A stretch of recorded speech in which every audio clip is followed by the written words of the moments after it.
Hello, good morning students. मैं प्रियंका, प्रवक्ता जीव विज्ञान, राजकीय बालिका इंटर कॉलेज कासगंज से आप सभी का स्वागत करती हूँ। तो बच्चों, अब हमने जो क्लासिफिकेशन जो पढ़ चुके हैं वो है इनवर्टिब्रेट्स का। अब हम पढ़ेंगे वर्टिब्रेट्स का क्लासिफिकेशन। ठीक है। तो इसमें जो आता है संघ कॉर्डेटा, फाइलम कॉर्डेटा। ये जो आपको डायग्राम दिखाई दे रहे हैं ये सब कॉर्डेटा संघ के जंतु हैं। ठीक है। अब कॉर्डेटा संघ की स्थापना बेल्फोर नामक वैज्ञानिक ने की थी। इस संघ की 55,000 विद्यमान और 25,000 विलुप्त जातियां हैं। विलुप्त का मतलब जो अब नहीं है। ठीक है, पहले हुआ करती थी। इस संघ के अंतर्गत उन जंतुओं को रखा गया है जिनकी लाइफ साइकिल में कभी ना कभी एक नोटोकॉर्ड और एक खोखली ट्यूबलर नर्व कॉर्ड पाई जाती है। ठीक है।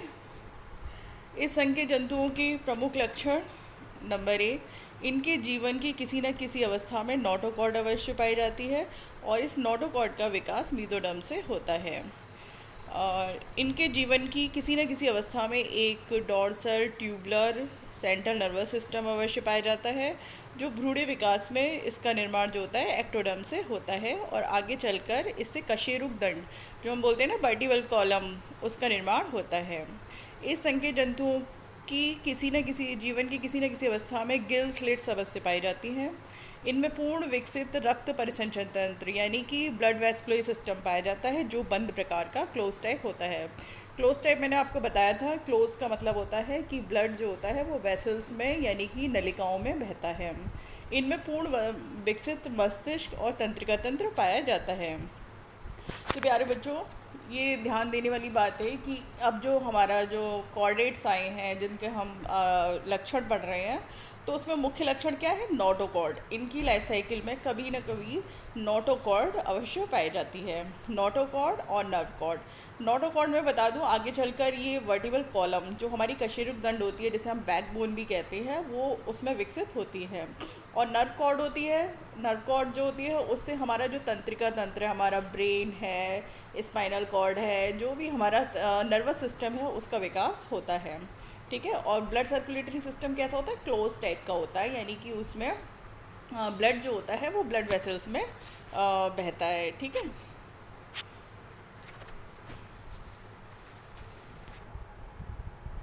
अब एक क्लासिफिकेशन। कॉर्डेटा संघ को करोटी, कशेरुकदंड और युग्मित उपांगों के आधार पर दो समूह में बांटा गया है।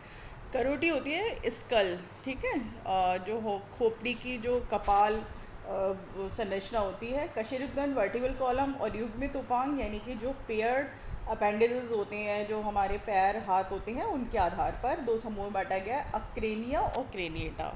ठीक है। और अक्रेनिया को तीन अक्रेनिया को तीन सब फाइलम में बांटा गया है: हेमिकॉर्डेटा, यूरोकॉर्डेटा और सिफेलो। तो सब फाइलम हेमिकॉर्डेटा। हेमिकॉर्डेटा में क्या होता है? पहले मैं बता दूं, अक्रेनिया, अक्रेनिया ग्रुप जो है इसमें अक्रेनिया यानी कि क्रेनियल कैविटी क्रेनियम का एब्सेंट होती है, यानी कि खोपड़ी नहीं पाई जाती। इनमें वास्तविक जबड़े नहीं होते। नोटोकॉर्ड जीवन पर्यंत पाई जाती है, लेकिन उससे क्या होता है? कशेरुक दंड नहीं बनता है। युग्मित उपांग अनुपस्थित होते हैं। ठीक है। और इस ग्रुप अक्रेनिया को तीन सब फाइलम में बांटा गया है: हेमिकॉर्डेटा, यूरोकॉर्डेटा और सिफेलोकॉर्डेटा।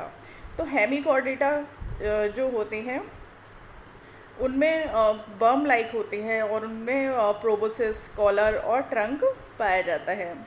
ठीक है। दूसरा है, इसका एग्जाम्पल है बेलेनोग्लोसस। दूसरा है यूरोकॉर्डेटा जिसमें हर्डमानिया आता है।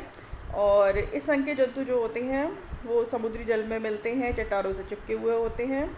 और जो इसकी नोडोकॉर्ड होती है वो केवल पूंछ में, केवल लार्वा की पूंछ में होती है। ठीक है। तीसरा है सिफेलोकॉर्डेटा।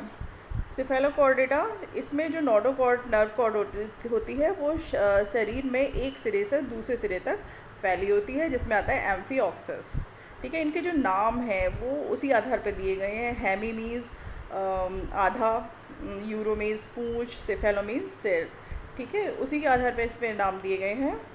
और इसके जो उदाहरण हैं हेमिकॉर्डेटा का बेलेनोग्लोसस, यूरोकॉर्डेटा का हर्डमानिया और सिफेलोकॉर्डेटा का एम्फीऑक्सस। ठीक है। अब इसके बाद है ग्रुप क्रेनिएटा। क्रेनिएटा का मतलब होता है जिसमें क्रेनियम पाया जाता है, इसलिए इसे क्रेनिएटा कहा गया। इसमें ब्रेन होता है, बोन्स, ब्रेन जो होता है बोन और कार्टिलेज यानी कि अस्थि और उपास्थि से बने बॉक्स के अंदर सुरक्षित रहता है। इस बॉक्स को ही क्रेनियम कहते हैं। ठीक है, जो खोपड़ी होती है एक तरीके से, जो बॉक्स है जिसमें हमारा ब्रेन जो है वो सुरक्षित होता है, उसे क्रेनियम कहते हैं।